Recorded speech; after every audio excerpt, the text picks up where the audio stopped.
Let's everybody wave to the online students. What's up, everybody?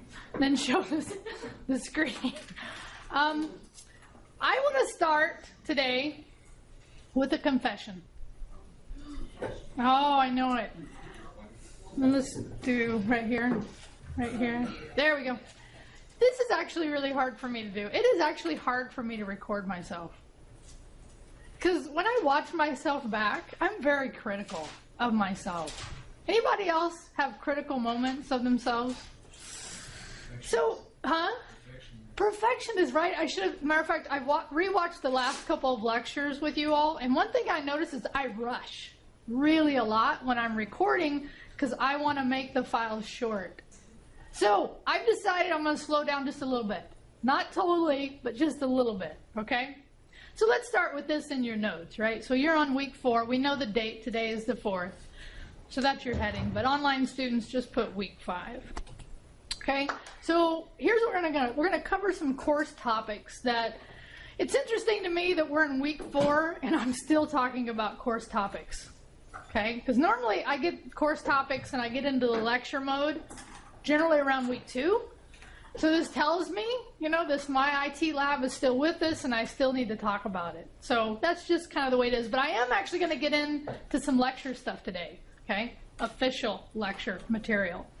But I will tell you that, well, actually I'll wait till I get to that and then we'll get there. So number 1, an apology, okay? Forrest knows, he's in the class. Some of you, when you had the resizing requirement, remember? We're at this website, and some people thought you actually had to download a product. Anybody willing to tell me that was true, that they thought they had to download a product? Okay. So in the video, what happened was from the time I recorded the video until now, this website has changed. Change all the time, right? We live in constant change.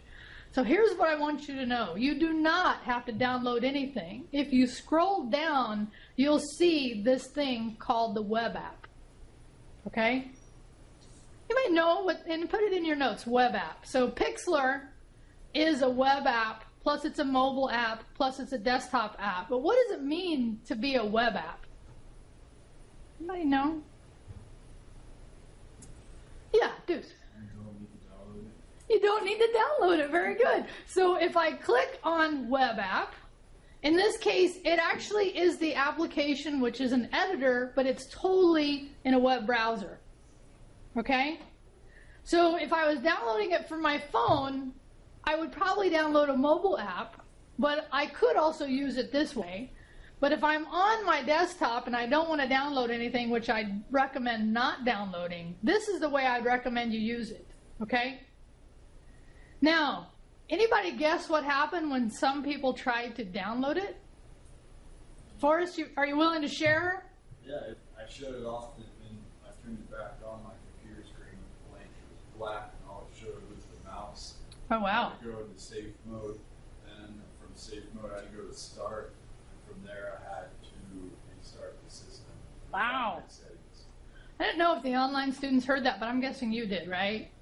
Went black, you had to reboot, came back in safe mode, and then you continued to have some other problems, right?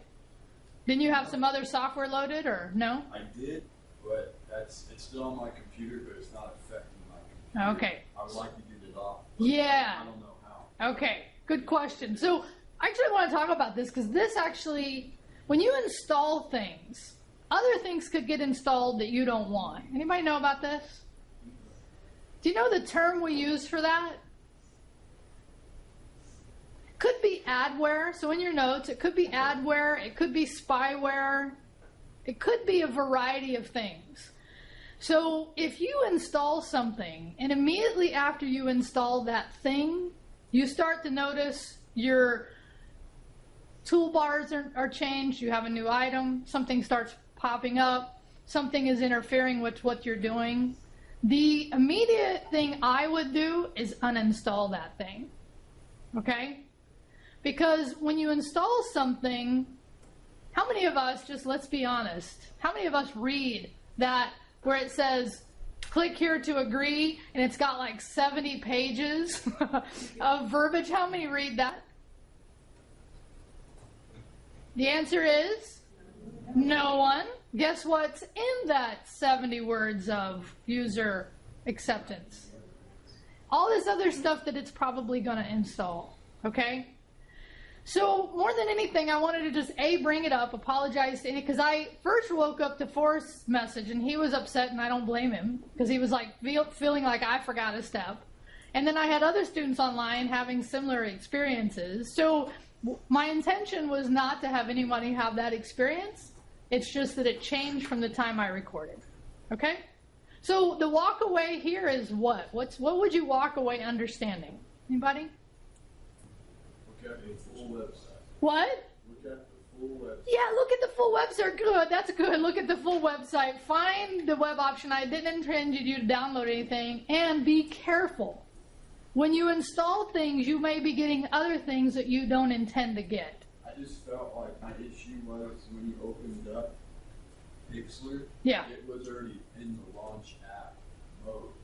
Oh, yeah, it could have been. That's right. That's Yeah, so when I showed it in the video, it was already here. It was already like Yeah, that. That's okay. what really Good point. messed me up. I thought I had shown that, but maybe I That's didn't. what I meant when Yeah. I said it's good. It's okay. So. It's okay. You know what? I'm not perfect. Although in my head I am. No. Even there I'm not. But you know what? It's really okay. We make mistakes. We all make mistakes. And to try to act like we don't, to me, doesn't serve anybody. I made a mistake. Right. Thank you for owning it. Downloading that thing. Okay, so here's my note. Don't download Pixlr unless you want to. Okay? And if you want to, just be careful, because often when you're clicking through, it'll actually try to warn you it's going to install other things. Okay, second topic, MyITLab support. I have good news here. I actually had an online student with a really good experience on that number. Anybody remember me telling you have a number only for you all? She used it last weekend, called 1 o'clock in the morning, had an issue, couldn't get into an exam. The person was there, helped her through, got her up and running within a couple minutes. I was so happy to hear this, okay? So my point about this is we now have some good feedback, and you should be using this number when you're running into issues with MyITLab, okay? But let me just ask you, what would prevent you from using this number? I have clicked on it. Why wouldn't students use this number? Huh? Why? Well, based off my experience with call centers, they might not want to deal with people. Ding, ding, ding, ding, ding. That was one. Jay, what was yours? Maybe one get it right, get it right back. Yeah, so maybe you're stubborn and you're like, nobody can help me. No, I gotta figure this. Some of you are fierce individualists. I'm gonna figure this out. Right? Here's my suggestion. If you spend more than 5 or 10 minutes, get help. Because you now are wasting time when you could be getting help, okay? And that number should help you, all right? Now, here's my thing. Here's the part where you're going to do a little bit of writing after we're done today. If you completed MyITLab Word Exam 1, then answer this question. Okay, so all you have to put in your notes is that you're going to answer this question. If you completed it, I'm going to give you an option if you didn't in a second. If you completed it, did you feel like you learned something? Okay? So if you completed it, did you feel like you learned something? And elaborate a little bit on that, right? Because honestly, the idea of MyITLab is to give you that experience of Word, Excel, and PowerPoint when we get to them, to where you're going to feel more confident, okay? But if you are more frustrated than not, I want to hear that too. Because this is feedback I'm going to take back to Alex, who you all met last week, right? Now, if you didn't, then answer this question. Okay, so first, this is actually an if then else. It's a programming term we use. So if you completed it, tell me, did you feel like you learned something? If you didn't, tell me this. Why not? Why didn't you complete it?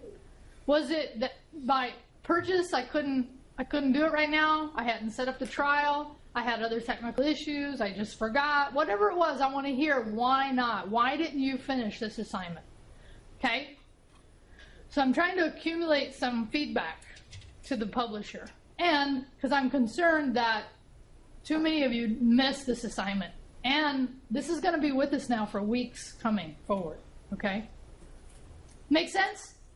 So after we're done recording, and for the online students, in your notes, right? I want notes and I want you to answer these questions. All right. Now in your notes, and I've said this, but now I want to actually show you. Anybody remember that you get Office 2013 for free? Okay? This is only on the computer platform, meaning the PC or the Mac, by the way. So here's where it's at. If you go to syllabus, under syllabus, fairy dust, yes, it will work. You scroll down, thank you for laughing, and you click where it says Office 2013, and then it says free, then it takes you here, okay? And here's where you have to put in your campus email address. And once you do that, you will get access. If you don't, please tell me, okay? So in your notes, how do you get Microsoft Office free? Step 1, go to the syllabus, click on the link. Step 2, enter your student email. Step 3, download it. If you don't have the option, contact me so I can look into it. Okay? Forrest, you all right? Question? Oh, you help it. Good, okay. Now, why am I talking about this now? Well, in a couple weeks out, we're going to have your first practical exam. And your first practical exam requires that you actually have the full Microsoft Word to do it. Right now, one of the frustrations students have with MyITLab is that you might know how to do something, but it wants you to do it their way. Anybody have that? Yeah. So I did too. It was like, I know how to do that. I'll do it the way I know how to do it. And what I found was that it was like, no, I want you to do it this way, and you have to do it its way. Which, you know, we could talk about why that is. It's actually more of a software limitation and a timing for them. So more than anything, I want you to know that the reason you want to think about this now is install this at home. And remember this, is that this is not free just during our class. This is free on an ongoing basis even after you leave this campus. You will own this afterwards, okay? So we can say thank you, Microsoft, very much. Thank you, thank you. Thank you, Bill Gates. How many times can we download it? Huh? How many times can we download it? Good question. You can download it multiple times. I think the question you might be asking is how many computers can I put it on? Yeah. Yeah, right? Different answer. I believe the answer is 2, but I'm going to verify that because somebody else asked me and I didn't have I didn't have an answer off the top of my head. So I'm going to research that, but I think it's 2. 1 and then a backup. But I will find out for you. Thank you. Good question. All right. Last topic before we get into the lecture. I actually had some interesting comments this week about late work. Okay? So let me just tell you. Remember me telling you I grade each morning? You guys remember me telling you this? Here's what it looks like. I'll actually show you what happens. You don't see this, but in Blackboard, I have this grading center. And in this grading center, I get this thing called needs grading. Okay? So what it does, and it's doing it right now, is it's actually going through and looking at all the things in Blackboard that have, and this is the part I want you to understand, an explanation. Remember in your My Grade when you see the explanation point? How many of you remember this? Right. So my report, and right now you've all done attendance, so that's what's in here. So my report will only show me things that have an explanation. So if you're doing late work and you don't get that explanation, I'm not going to see it. Okay? That's where if you're doing late work and it doesn't show up for whatever reason, email me. You should really email me anyway when you're doing late work, but in general, that's what you need to know. Okay, let's see if you got it. So when doing late work, what do you want to look for? The explanation. If you're not getting it, what should you do? Email me or realize why you're not getting it, okay? So in the case of, and I'm appending now my answer a little bit, in the case of the hands-on assignments, what was it that made that item show up in an explanation point? You may remember.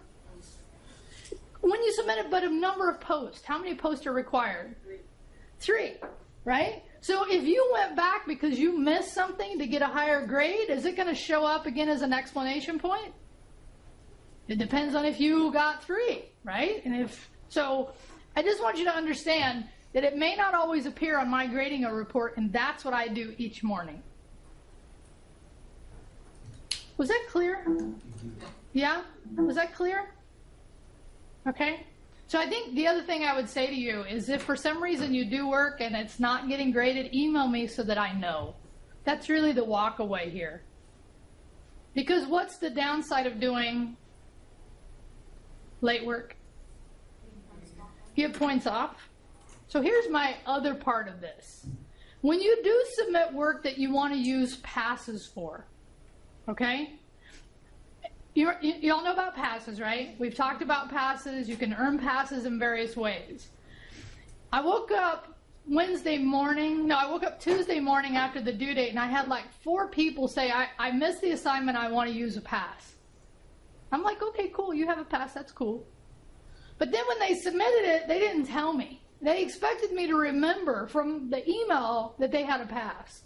Let me ask you, do you think I'm going to remember? If you email me you had a pass? What should you do? Good. Very specify which pass, but where would you specify it? On where? On my table. What do you mean? On? Could be tracking it. On your chart. That's okay. When I had you do that tracking thing, that's good, so you know how many you have. But really, and this is the kind of an addendum to last week, when you submit the work. When you submit the work, that's when I'm going to see it. And you say, hey, I'm using a pass here. Okay? And you can email me your passes, but really it's when you submit the work, I need to know which pass you're using. Like I'm using pass 1, whatever. Make sense? So in your notes, what about passes? What do you now know? One additional information piece you now know about passes. Let you know. And how do you let me know when you're using them? When you're submitting your work. And you could also, at that point when you're submitting, especially if it's a MyITLab item, you're going to say, hey, and here's my pass link if you want, or something like that. Okay? All right, good? Good? I hope so. All right, so now we're actually going to go into lecture material. Oh my God, I can't believe it. Woohoo! Thank you for being excited. So dead today. I know, what is that? It's so beautiful. Are you all wishing you were outside? Is that what it is? I'm still half asleep still. Are you? I'm really energetic right now. You're half asleep and energetic. Yes, it works. I already talked about this. Okay, so welcome to the revolution, my friends. That goes in your notes. Now, what do you think I mean by this? What do you think I mean by revolution here? Huh? Yeah, so technology keeps changing, right? When you hear the term revolution, is that what you think of? Is it? What are other things you think of when you hear this term revolution? Change. Change?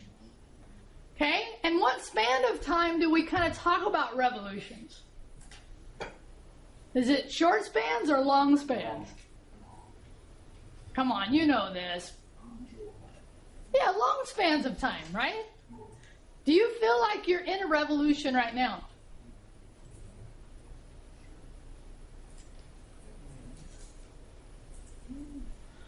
I'm either worried you're not alive or you don't understand what I'm asking. So let me ask it this way. Are you living in a revolutionary time? Yes. Is that because I put welcome to the revolution, or that you really feel it? I put it on the board? No. So you are living in a revolution. Yeah. How would we term this revolution? I heard Josh say technology. Would you classify this as a technology revolution? Yes. Yeah? Yep. The long arm of humanity will not. They will classify this as the information revolution. Okay? That's okay. That's why we're talking about it. So in your notes, this is the information revolution. And here's what I want to say to you. We live in the time of amazing technology advancements. Every day I read something new. I read a lot. I listen to a lot. And every day I'm pretty much amazed at what's happening in our world. From medicine, what we're doing with medicine and discovering new things and new ways to do things, right? To what we're doing with water. Matter of fact, anybody know who this guy Bill Gates is? No? Who knows who Bill Gates is? Do you know he was on Jimmy Kimmel recently? Did you see this about the poop water? Yeah? So Bill Gates is actually helping the third world get their water clean by helping create a machine that can take water that is from sewage and make it drinking water. And he challenged Jimmy Fallon. Is it Jimmy Fallon? Is that right? Fallon. What's Fallon's first name? Jimmy. Oh, no wonder I'm confused, right? I love him, by the way. But he challenged him to take a drink of this water that used to be poop water, and they cleaned it with this machine. What do you think he did? Jimmy Kimmel, what do you think he did? He's like, no, you drink it, right? Because we have this idea. But actually, he couldn't tell the difference. Okay? He's like, it tastes good. This issue is a huge issue that people are investing in. Water is a huge issue, right? I want to actually, this is just one of many issues. Any of you have any advancements that you've seen happen lately that kind of go, wow, that's awesome? Anything you'd want to think about, share with me? Anything you've seen that you went, wow, that's pretty amazing? Just say it again? Halo Gens from Microsoft. Oh, wow. Did you know I was going to talk about that? No, come on. Really? Really? You didn't? So actually, that's what I was going to talk about. Here's just one example, okay? So in your notes, we're going to watch this 2-minute video. And it's going to be about a Microsoft product that just got announced last week. Okay? So let's actually watch this. Around. Technology is all around us. Sorry, hold on. My bad. I want you to hear it. Redo. Full screen. Start it. Look around. Technology is all around us. We use it in every aspect of our lives. It enables us to do amazing things. But what if we could go further? What if we could go beyond the screen? Where your digital world is blended with your real world. Now we can. This is the world with holograms. What will they enable us to do? New ways to visualize our work. I have an idea for the fuel tank. New ways to share ideas with each other. How are things going your end? I just put the images in OneDrive. Perfect. More immersive ways to play.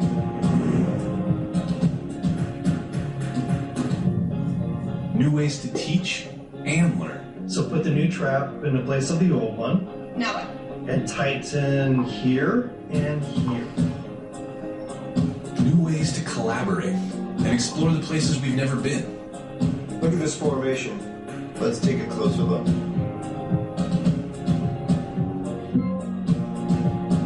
And new ways to create the things we imagine.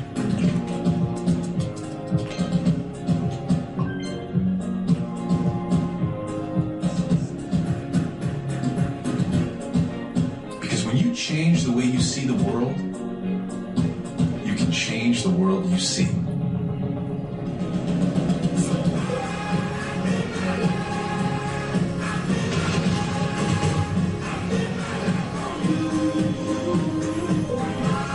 This is Microsoft HoloLens. Cool. So what do you think? What do you think? Oh, sorry. First, what do you think? Comments? Awesome. It's like Iron Man. Like Iron Man, right? How far out is this technology? If you Way beyond. like, how far out till we're going to see this in the commercial market or the consumer market? How many years? 10. It's going to come out this year. For how much? Yeah, that's the next question. That's always the question. $1 $1 million. million. But first, it's coming out this year. I mean, not only is it amazing technology, which, by the way, how many of you recognize Minecraft? Right? Anybody in here play Minecraft? Yeah, me too. The only reason I played Minecraft is I have a 9-year-old grandson and he makes me play, okay? And I love it actually now, kind of in a way. But that idea that you can build things. My favorite part of that video is where she's fixing the sink, or the under the sink, and somebody's sitting there and they're showing her how to do things. I love that. Okay? It's called HoloLens. HoloLens. Microsoft, now here's what's kind of interesting. Microsoft, and I think I told you, we'll come to this in a second. I think I told you last week, right? Windows 10 came out. Did I tell you all? If I did, so Windows 10, the next version of Windows is coming out real soon. And as part of the announcement, Microsoft released this concept and said it's coming out this year. And what kind of technology is this? Anybody know what we call this? Besides really cool. Is it holographic? So it's a holographic, because holographic, I think of Star Trek, where you actually go into a place and you become immersed in that world. This is actually augmented reality, where we're augmenting reality. We're laying on top of reality this digital world. Cool stuff. I've heard around $1,000, which actually is not that bad. It's not. And the fact that it came from Microsoft is kind of an interesting thing, because lately Microsoft has kind of gotten a lot of bad press because they're not keeping up with what's happening in the world. But what is it? TV screen? Or is it a headset? Yeah, so it's actually just a headset. I think, and I haven't brought it in, I have Google Glass, right, that I have a little screen that projects out that I can see, but this is actually fully around your head, so that whenever you're looking out, if that digital aspect is there, you'll see that laid on top of it. What was your question? I said, it looked like he just threw it and it opened up. Yeah. So he actually had hand movements, like where this comes from. How many of you have the Kinect? Right. So the Kinect box allows you to do this kind of interaction with game already. So it's just taking it to the next level, right? Tripped out, right? I mean, this is one example of many I'm seeing daily come out. How about 3D printing? Put it in your notes. What's 3D printing and why is it getting so much press? You know? First, what is it? What is 3D printing? Anyone know? Yeah, okay, but what does that mean to you? We can say it prints in 3D, but what does that mean? Produces a 3D. Can I actually make these? Yeah, so in the past, a printer would put out a piece of paper, right? So now we have printers that actually can print material and create things. So you can take what's called a CAD file or a dimensional file and say, hey, create this object. This is radical, man. This is like throwing people into, oh my God. Because it used to be you had to have somebody make stuff for you. This also has good and bad applications. Like, can people print guns now? Yeah. And they'll work. Yeah, and they work, yeah. Oh yeah, I was saying that my dad, he works for Sunrise Medical, and they have a 3D printer, so they can print tools whenever they. Yeah. So whenever they need a tool, they just print it rather than to order it. Like they could print like solid tool. Yeah. Yeah. Snap-on. Yeah. Like a solid call. Really? Yeah, they can print. Except it's only plastic. Yeah, it's only plastic. Oh, it's plastic. Now, it's plastic today. Next year, what's it going to be? Metal. Metal. What's it going to be the year after? Everything. Gold. Can we? Go ahead. Didn't Oreo make something about food? They made their own Oreos? Oh, they may have. They may have. Actually, I did see a 3D printer for food. I did see a 3D printer for food where you put in these different kind of vegetables and out comes this product that looks like food, but it's just vegetables, right? I don't know if that's what you're talking about. Oh, I don't know. I think I saw it on YouTube, but the Oreos are doing something on the Food Expo. Okay, cool, right? So 3D printers. Now, imagine where we're heading with that. Can you ultimately print body parts? How many of you watch Grey's Anatomy? Come on, they're already showing this. Is Grey's Anatomy real? They're actually really working on this. They're already working on printing body parts. Yeah. I saw it on Spanish news about how doctors use a 3D printer to look at a little girl's heart because she had a heart problem, and they actually worked on the model, and that's how it made it easier for them to do it on the actual Right, girl. right. So they took her dimensions, her scan, created the heart, worked on it, so that way when they got into the heart, they had a better idea of how to do it. Yeah, great application, right?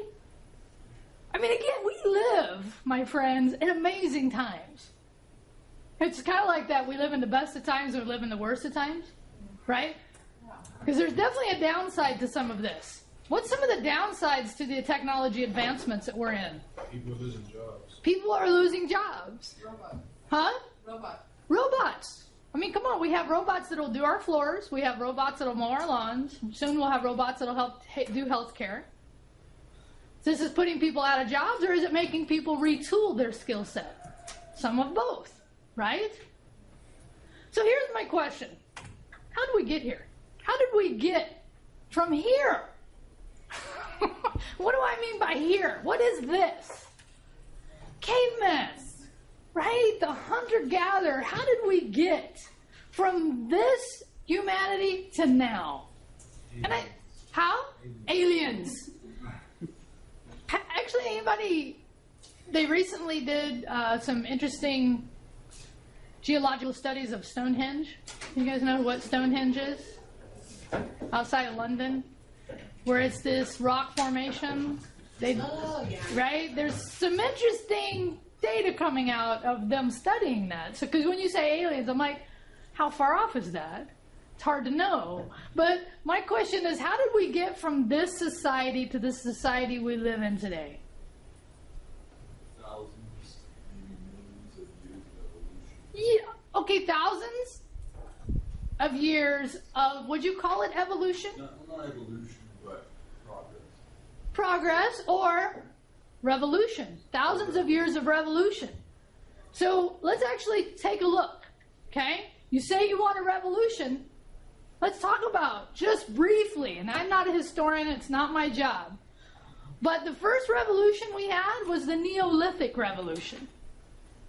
This is where we were walking around trying to figure out how to just sustain our small communities of people by hunting and gathering. This is where the paleo diet comes from, by the way. For anybody know that term, paleo diet? Right? So it comes from this idea that this was the perfect diet because man would have to work really hard to kill the meat, and then he would eat the whole food, so you would have very little meat, more whole food. But what brought us to the Neolithic from the caveman was the plow. Okay? So if we actually look, by the way, notice my link to which website? Wikipedia. Okay? So it's really interesting, right? So here's some of the, we can tell where we've been in some of the ways that we look. So the key to us coming into the Neolithic period was being able to create food in a way that allowed part of our communities to do other things.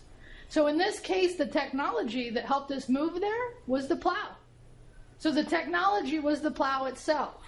Now how about this one? The printing press. How did that change things? Think about before the printing press. How did you learn anything? How did anyone teach you anything?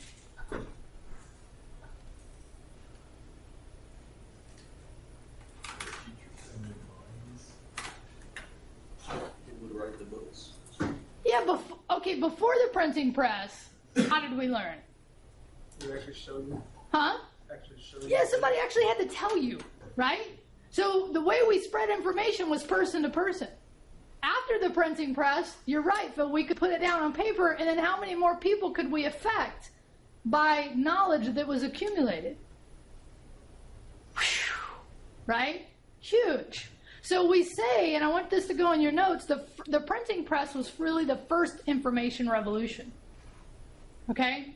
It was the first one where we actually said, wow, this information and the ability to spread this information and disseminate this information can radically change the world. And we saw it in so many levels.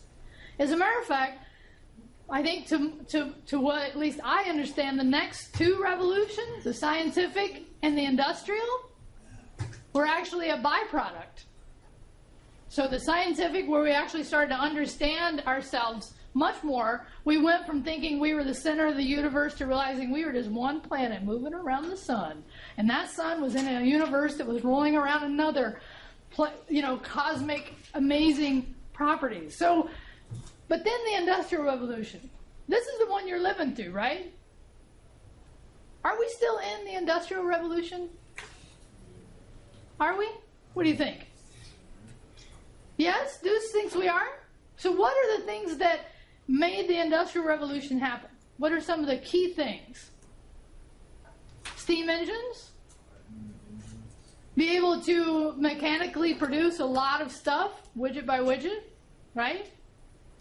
Being able to, there's just all kinds of things, and we're still living out of this, right? We built railroads, we built infrastructure, we did housing. This Industrial Revolution, again, changes everything. But that leaves us here, is that we're really in the information revolution. Okay?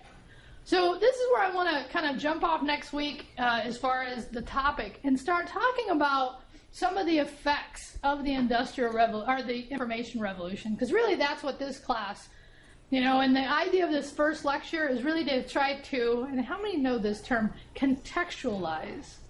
How many know what this means? You might know, you've heard this, when you contextualize something, you put it in context. You understand, like when we're looking at this stuff called the HoloLens, we're looking at this 3D printers, we're trying to understand, how did we get here? And where are we going? Because all of this is going to affect you. It already is, right?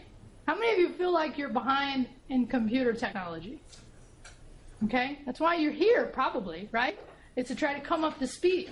Well, what it means to be computer literate means something different today than it did even 5 years ago. Anyway, so next week, what are we going to talk about? Yeah, so in your notes, next week we're going to talk about the information revolution more from how that revolution is actually started and how it's going to continue. Okay? All right, did you learn something today? Yeah, what'd you learn? Give me at least a couple of things you learned today. Holograms, good. What else? Right? I love it. Everybody's going to walk away with the hologram concept, right? Yeah, that we're in the information revolution. Very nice.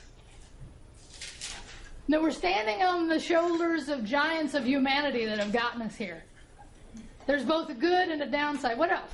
I'm telling you what you learned. I'm supposed to be asking you. What else? Anything else you learned today? How to download the new Microsoft. Nice. How to download Microsoft. Good, right? All right, let's show them. Wave goodbye to the online students, and we'll hit the record button.